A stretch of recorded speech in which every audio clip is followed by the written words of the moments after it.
Դեղերի փորձագիտական կենտրոնը մինչ այդ հանդիսանալով փակ բաժնետիրական ընկերություն ուներ լրիվ այլ կառուցակարգ, կազմված էր երկու առանձին հատվածներից, լաբորատոր առանձին ստորաբաժանում եւ այլն եւ այլն։ Մենք այս ընթացքում շատ երկար կառուցվածքային փոփոխություններով ենք անցել։ Դեղերի փորձագիտական կենտրոնը ՓԲ-ից վերածվել է ՊՕԱԿ-ի, փոխվել է ամբողջ հաստիկացուցակն ու կառուցվածքը, սրա հիման վրա ազատվել են աշխատանքից մի շարք աշխատակիցներ եւ այս աշխատանքները կառուցվածքի փոփոխության, հաստիկների վերանայման եւ ընդհանուր առմամբ մեր կենտրոնում նոր կադրային քաղաքականություն վարելու շարունակական է, սկսվել է 2 տարի առաջ եւ շարունակվելու է հաջորդիվ։ Տիկին Ղազարյանը այլ կարծիք ունի իր աշխատանքային իրավունքների մասով, մենք ապրում ենք իրավական պետությունում, կարող է գնալ դատարան, մենք էլ կվիճարկենք հակառակը։ Հաջորդիվ, բա հենց ես դա եմ ասում, մենք ապրում ենք իրավական պետության մեջ եւ շատ իհարկե կարող է ձեզ համար զարմացնում է, որ նաև պետությունն է պարտվում դատարանում, այո լինում են, սա իրավական գործընթաց է,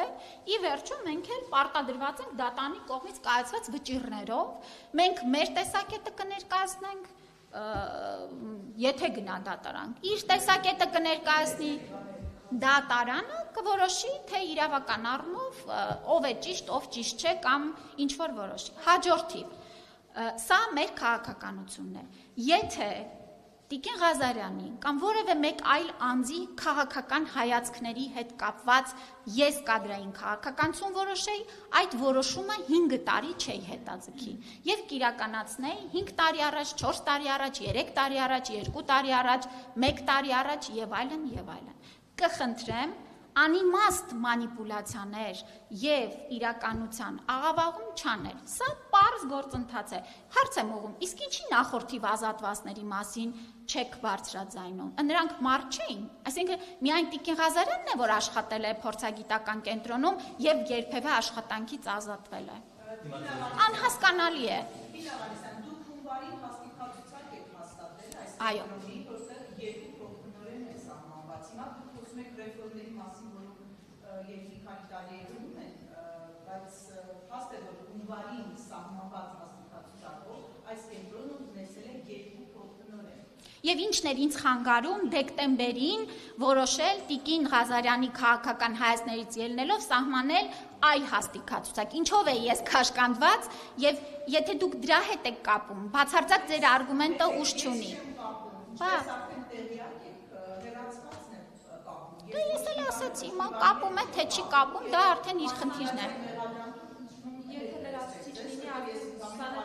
Ես մանիպուլյացիայի մեղադրանքը լրագրողին ուղղված չէ, դուք հարց եք բարձրացնում, ես էլ ձեր հարցին ի պատասխան։ Այն պատճառով, որ չի հիմնավորվել, այսինքն մարդու համար, որը 30 տարի աշխատել այս կենտրոնում եւ նրա հետ աշխատած բոլոր ընկերությունները, որոնք որ գործ են ունեցել դրա հետ, համարում են, որ այս կենտրոնում նա բացառիկ պրոֆեսիոնալ է։ Դե թող հրավիրեն իրենց կենտրոն աշխատելու, ժողովուրդ ջան։ Ես փոխանցում եմ այն, ինչ ասել են։ Եվ քանի որ դուք էլ չեք հիմնավորում, դրա համար հարցը պարբերաբար ծագում է։ Ուրեմն ես հիմնավորեցի իմ պատասխանը, եթե ձեզ կամ ինչ-որ մեկին չի բավարարում, դա արդեն իրենց խնդիրն է։ Հայաստանի Հանրապետության մի գործատու դեղերի փորձագիտական կենտրոնն է, մի գործատու էլ այլ անձինք են եւ կարող են ազատ հրավիրել իրենց մոտ աշխատանքի։ Ես պատասխանեցի ձեր հարցին։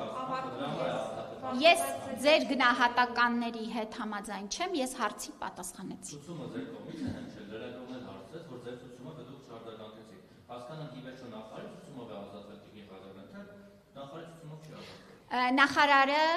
կադրային քաղաքականությունը իրականացնում է իր լիազորությունների շրջանակներում, ես ձեզ բերեցի մանրամասն հիմնավորումներ, հավելյալ ասելու բան չունեմ։ Դե դիմեք կհասկանաք։ Ուզում եք 13 անգամ կրկնեք հարգելիս։ Ու 14, 44, 64 չեք այում։ Ես պատասխանեցի։